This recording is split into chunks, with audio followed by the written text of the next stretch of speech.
The number one concern for Lockridge was that the actual core of this submarine is made of carbon fiber, which is not used in deep ocean submersibles because under compression, it's a capricious material.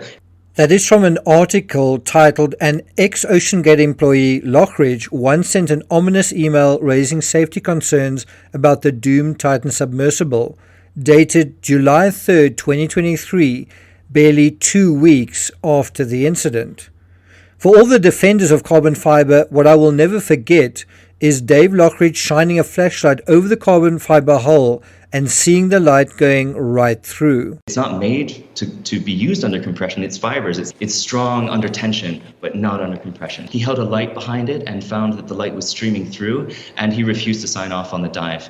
And what did James Cameron, an experienced deep-sea diver, he's actually dived deeper than Titanic to the Mariana Trench, the deepest canyon in the world.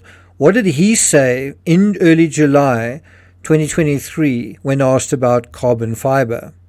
It's completely inappropriate for a vessel that sees external pressure. I got nightmares in my head, I fear. Thoughts build up until I can't feel. My mind fills up into a creature, and it haunts me somewhere much deeper. I got nightmares in my head, I fear. There's really nothing that happens that requires an immediate response. Okay, so if you hear an alarm, just don't worry about it. The best thing you can do is don't do anything.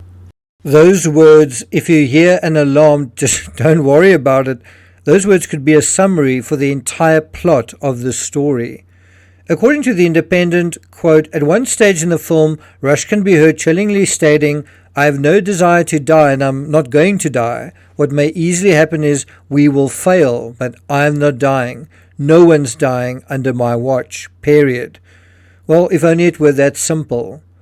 In this analysis, we're going to look at 5 further insights, basically a review of a few things the Netflix documentary left out, such as, number 1, the US Coast Guard preliminary report, including a really interesting diagram of all the dives, as well as 2, the actual transcript from the fatal dive. You may remember there was a fake transcript, as well as 3, examining some of the admittedly tricky design challenges when you combine elements of a hull that are sound, like the titanium end domes, with elements that are not, like the central carbon fiber cylinder. I mean, how do you make provision for different compression differentials between materials, especially when these materials are essentially bonded to one another? How do you keep it sealed? Number 4, what the documentary left out specifically. And then finally, I want to come back to YouTuber Cola and deal with something he said that I think surprised everyone. But before we get to that, if you haven't subscribed to the channel, please do. Bear in mind, my channel was the only true crime channel that actually covered this in real time. And if you want some really interesting analysis, go and have a look at some of those original videos that I posted in real time. If you're finding this analysis worthwhile, please do hit the thanks button and let's get started. So number 1, US Coast Guard findings. This graph really clarifies just how few dives the Titan did to Titanic depths. Most important, note the series 4 in a row of scrubbed launches that preceded the final fatal one. That's that long sort of dark blue bar right at the end. Look at what precedes it, 4 scrubbed launches. And then before that was a dive that they couldn't complete. And then take a look at all of the dark blue dives. Those are all dives that were to the Titanic but unsuccessful. 1, 2, 3, 4. The US Coast Guard also has a simple diagram dealing with the question why. They call it a cause map diagram. You'll notice the words carbon fiber are somewhere in there, repeated more than once. And that brings us to the actual transcript. What is extremely clear in this is that communication was lost at the same time the rumble of the implosion was heard, and it never resumed. This alone ought to have made it obvious what happened to Titan, and yet OceanGate remained in denial, perhaps quite mischievously regardless.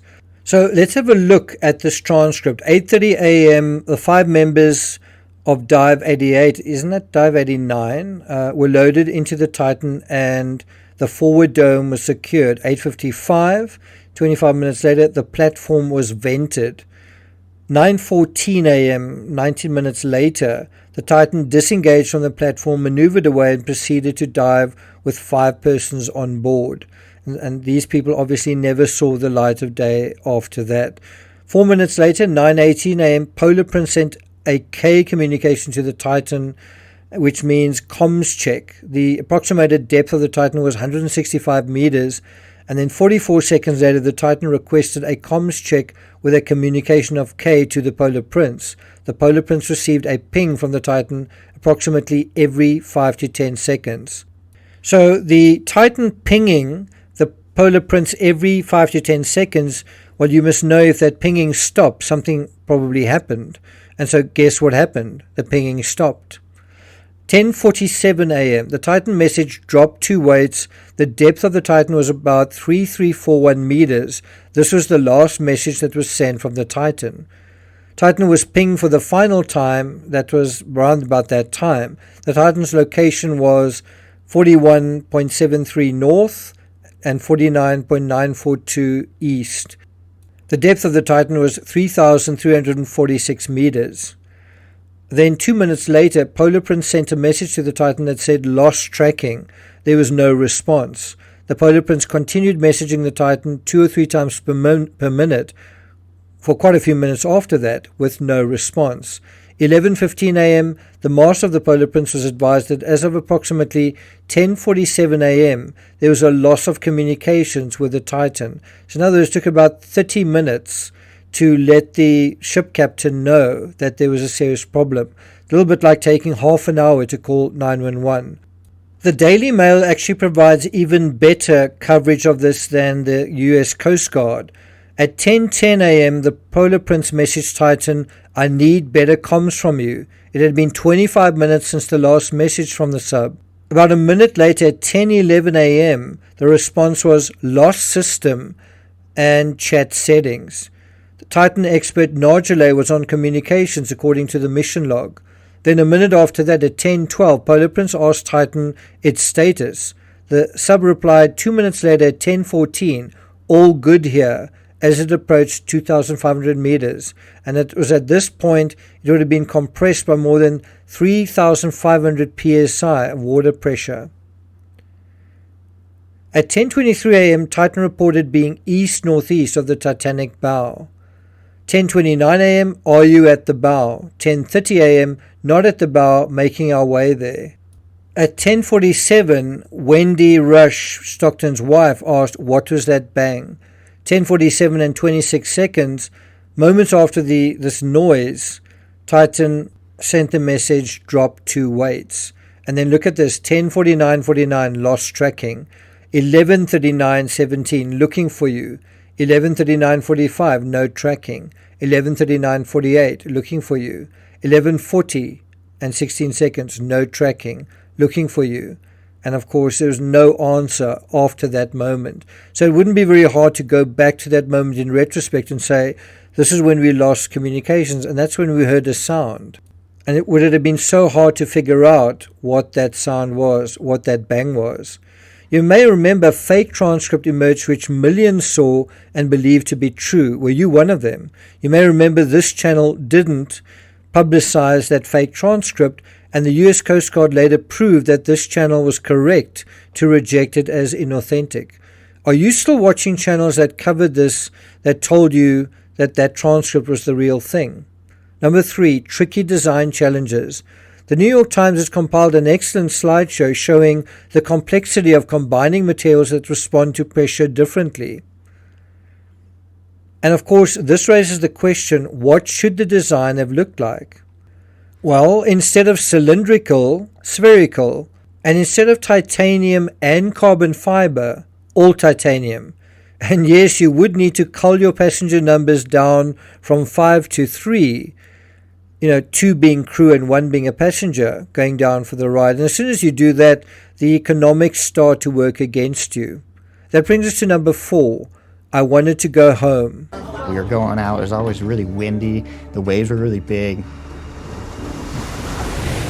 I was ready to get home, I'm not gonna lie. But at the same time, I was, we came for a reason.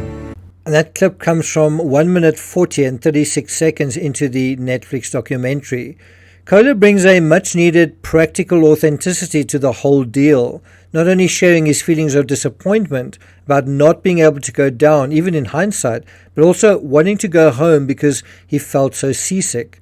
You can see there is some ambiguity, some mixed feelings, which I'm sure many others felt besides him. Stockton, I'm sure, had mixed feelings and conflicted feelings as well. So we see Kohler making an odd admission, saying because he felt so seasick, he just wanted to go home, but then he says they were there for a reason. I think when it came down to it, many felt that way, a kind of peer pressure. That can be a real thing, especially when the male ego is involved and there are many male egos in the same sort of closed space.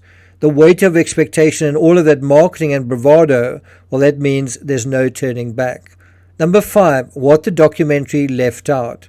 What wasn't mentioned? Well, Kohler is, in my view, a little naive when he ascribes the failure of his mission just to big waves and bad weather. What's not mentioned in the documentary is how the Titan was being towed behind the ship in iceberg-littered waters, day and night, through rough seas and storms. After all, a massive ship moving through the same waters sank. And now you're going to pull this dinky toy through the same waters day and night and think it's going to be safe. This was another questionable cheapskate move by OceanGate CEO Stockton Rush. Would you allow your own vehicle, I'm talking about your car, would you allow your own vehicle to be hitched to a rope and towed 700 kilometers, that's about 435 miles, over rough gravel roads? How about twice or 3 times that distance? Because that is what the Titan was in for. Each time they went out on a mission that season, and there were 5 missions. That is a lot of towing. I also thought CBS's David Pogue would play a much bigger role in the documentary, including describing an incident he witnessed, damage to that platform, and Stockton and the crew scrambling to refloat the platform with Titan on it after it partially sank, and then Pogue's thoughts on whether he believed Stockton was weather really to blame. The documentary was also thin on some of what the news media was reporting at the time, such as this. But I guess it's tough to cover everything. So is there anything else I've left out on what the documentary left out? Let me know in the comments. Thank you for listening, and I'll see you guys next time.